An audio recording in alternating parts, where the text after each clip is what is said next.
Prologue. It was 30 years, 3 months and 8 days since I'd stood with over 200 new recruits, been sworn in to serve my Queen and country, and promised to protect the people of London. I was now sat in a comfy chair at the Hilton Hotel, surrounded by businessmen and women, conducting meetings and interviews, sipping green teas and cappuccinos, with their Apple MacBooks laid out on the tables in front of them. None of them knew who I was, or why I was there, clutching a crisp, white envelope that contained my warrant card. I was going to hand it in and walk away from a job that I devoted the best part of my life to. I'd never imagined that it would end this way, with such despair, such unhappiness, and with so much anger and heartache. There was only one reason I was there. My ex-detective inspector, the only person that I still trusted, had asked to meet me on the 21st of December. He knew that this was my last day. This was to be the end of my 30-year police career. I'd spent the past 20 years working undercover.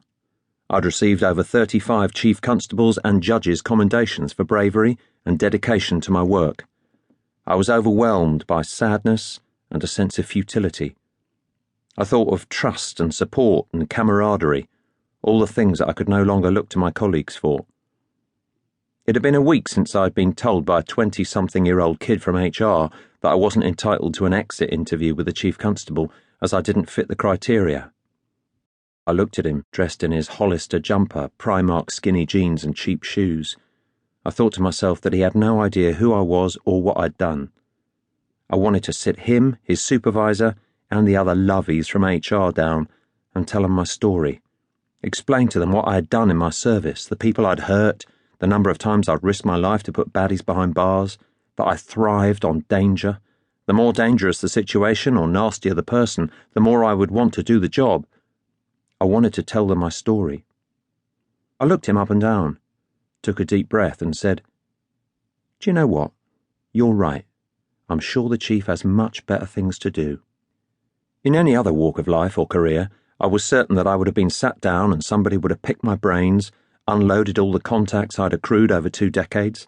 They would have listened and documented the knowledge and experience I had of sensitive operations and undercover techniques, made notes of the tactics I'd used that had been successful and those I implemented that had failed. My head was full of 20 years of detailed information that I'd collected working undercover throughout the world.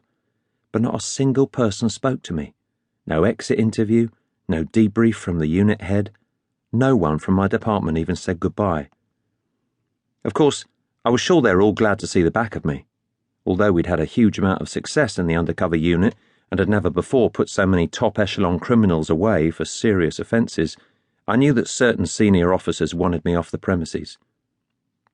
I brought success, but at a risk to them and their spotless CVs. They were always concerned when I was deployed.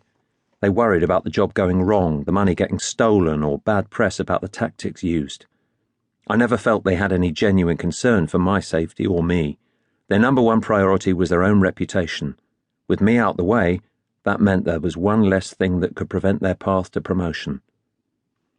I knew that I wouldn't get any big send-off, that there would be no collection amongst my peers to buy me a retirement present. I'd witnessed colleagues in the past who had done little to nothing in a 30-year career receiving Mont Blanc pens or nasty cut-glass decanters. There wouldn't even be a card for me, adorned with handwritten comments from people I barely knew and certainly didn't care for. No drunken slaps on the back or speeches from insignificant and boring senior officers chronicling my career over 30 years that they had no personal knowledge of. But most of all, there was one thing that really got to me, the thing that hurt the most and would stay with me forever. There was not one single person to say, "Joe, thank you." I realise now that's all I wanted. Someone, anyone, just to say something, to give me a little sign that what I had done mattered, that I hadn't wasted my life. I'd sacrificed a marriage and hurt so many people on the way. I wanted to be told it wasn't all for nothing. I just wanted someone to say thank you.